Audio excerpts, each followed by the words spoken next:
सुन्नी मुसलमान अपने हालात को तब्दील करो। और नमाज के मसाइल मुझे नहीं मालूम है और तलाक दे देंगे, तलाक देंगे, फिर रुआएंगे आके मौलाना साहब गुस्सा दे दी। अरे गुस्सा जब तुझे था तो तरीका अकल खराब थी। सही बात है। गुस्सा में का तलाक होती नहीं है। बोले गुस्सा आ गया कुछ पता ही नहीं चला, बेवकूफ बना रहे हो। गुस्सा आता जब तुझे पता नहीं चला तो ये कैसे पता चला ये मेरी बीवी, मैं इसको तलाक दे रहा हूं। तलाक गुस्से की हालत में हो जाती है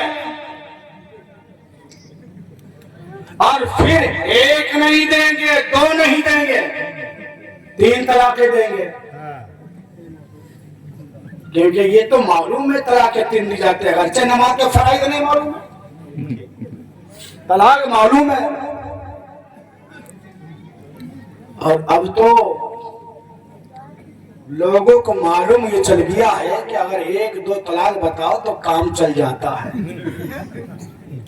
झूठ बोलेंगे, तलाकें 3 नहीं होगी और आके उलमा के पास कहेंगे 2-3 और फिर झूठे गवाह भी बना लेंगे।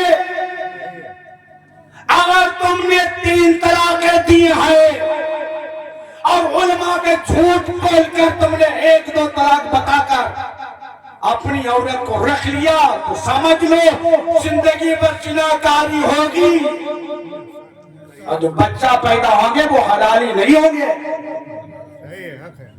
कितने लोग ऐसे तलाक दे देते हैं, पता तो किसी को नहीं, हम जानते हैं, मेरी बीवी जानती है, रख लो। है नहीं ऐसा, क्या होता नहीं है।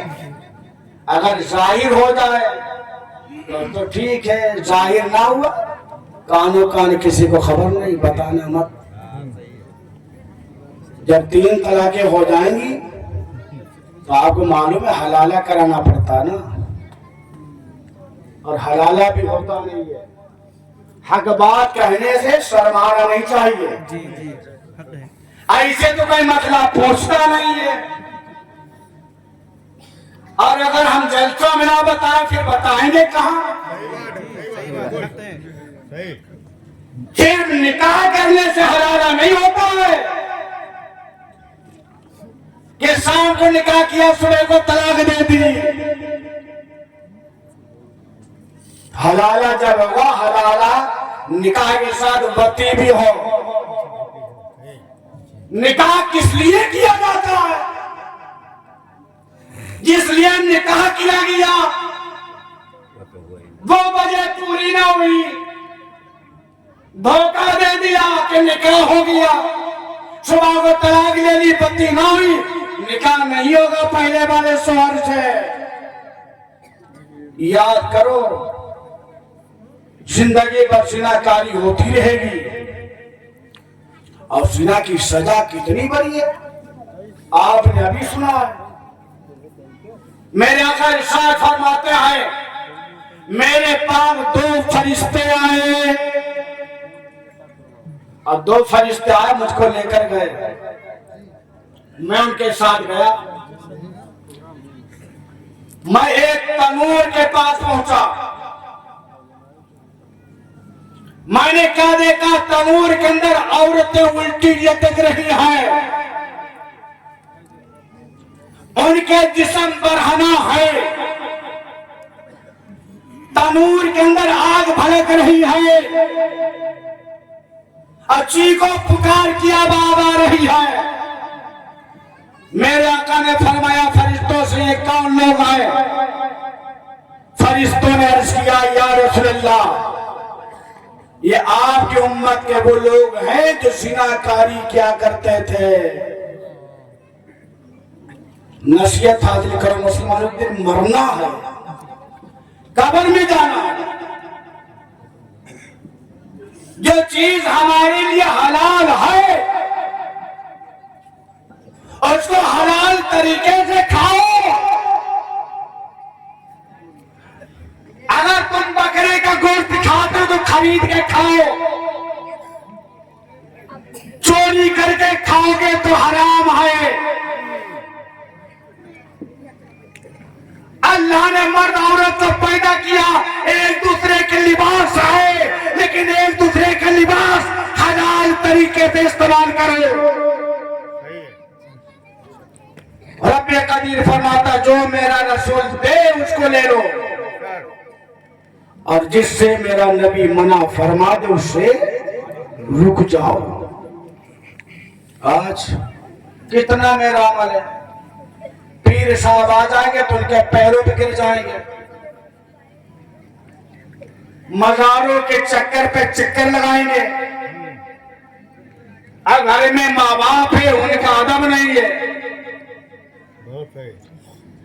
तुम जाओ अजमेर, अजमेर के चक्कर पे चक्कर लगाओ,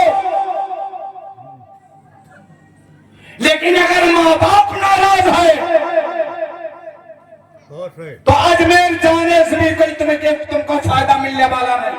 बिल्कुल सही बात। खाने काबा का तवाफ करो, हजरे अस्वद को चूमो, लेकिन तेरी जन्नत माँ के कदमों तले है। बारिश पाक की बारगाह में जाने का फायदा मिलेगा, कलियर भी जाने का फायदा मिलेगा, बरेली भी जाने का फायदा होगा, अजमेर भी जाने का फायदा होगा, जब हमारे माँ बाप हमसे राजी होंगे। लेकिन आज हमारे माँ बाप हमसे खुश नहीं है, वो नाराज है। हम दूसरों के हाथ चूमेंगे, लेकिन अपने माँ बाप के हाथ हम नहीं चूम सकते हैं। अपने माँ बाप के हाथ चूम लो, तुम जन्नत के हकदार बन जाओ। बच्चा जब छोटा होगा, बच्चा जब छोटा होता है तो माँ बाप डांटते हैं, बच्चा डर जाता है कि अब मत मारना। पहले हम बच्चा थे, अब हम जवान हैं, अब मेरे ऊपर हाथ ना उठ जाए।